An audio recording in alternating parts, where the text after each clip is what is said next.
Breaking news చూస్తున్నాం. ఢిల్లీ పర్యటనలో ఉన్న సీఎం రేవంత్ రెడ్డి బిజీగా గడుపుతున్నారు. వరుసగా కేంద్ర మంత్రులతో సమావేశమవుతున్నారు. రాష్ట్రానికి రావాల్సిన నిధులపై కేంద్ర మంత్రులతో చర్చిస్తున్నారు. అందులో భాగంగా ఇవాళ కేంద్ర రవాణా శాఖ మంత్రి నితిన్ గడ్కరీతో సీఎం రేవంత్ రెడ్డి భేటీ అయ్యారు. తెలంగాణలో నిర్మించాల్సిన రోడ్లపై కేంద్ర మంత్రితో సీఎం చర్చిస్తున్నారు. సీఎం రేవంత్ తో పాటు డిప్యూటీ సీఎం బత్తి, మంత్రులు కోమటిరెడ్డి వెంకటరెడ్డి, శ్రీధర్ బాబు, ఎంపీ గడ్డం వంశీకృష్ణ, ఎమ్మెల్యే వివేక్ వెంకటస్వామి ఉన్నారు.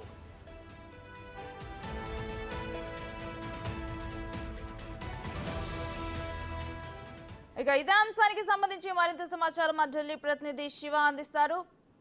శివ, ఈ రోజు సీఎం రేవంత్ రెడ్డి షెడ్యూల్ ఏ విధంగా ఉంది? గత 3 రోజులుగా ఢిల్లీలో తెలంగాణ సీఎం రేవంత్ రెడ్డి పర్యటన కొనసాగుతుంది.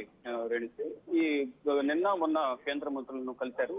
ఇటు కేంద్ర మంత్రులు మనోహర్ లాల్ ఖట్టర్, అలాగే రక్షణ శాఖ మంత్రి రాజ్నాథ్ సింగ్ ను కలిసి రాష్ట్రానికి రావాల్సిన నిధులు రాష్ట్ర అభివృద్ధి సహకరించాలంటూ కూడా వారికి వినతి పత్రాలు సమర్పించారు. ఈ రోజు 1:15 ఇటు కేంద్ర రోడ్డు భవనాల శాఖ మంత్రి నితిన్ గడ్కరీని కలిశారు. దాదాపు గంట సేపుడుగా ఈ భేటీ కొనసాగుతోంది. ప్రధానంగా తెలంగాణకు సంబంధించిన రోడ్లకు సంబంధించి ప్రధానంగా అనేక సమస్యలు ఉన్నాయి.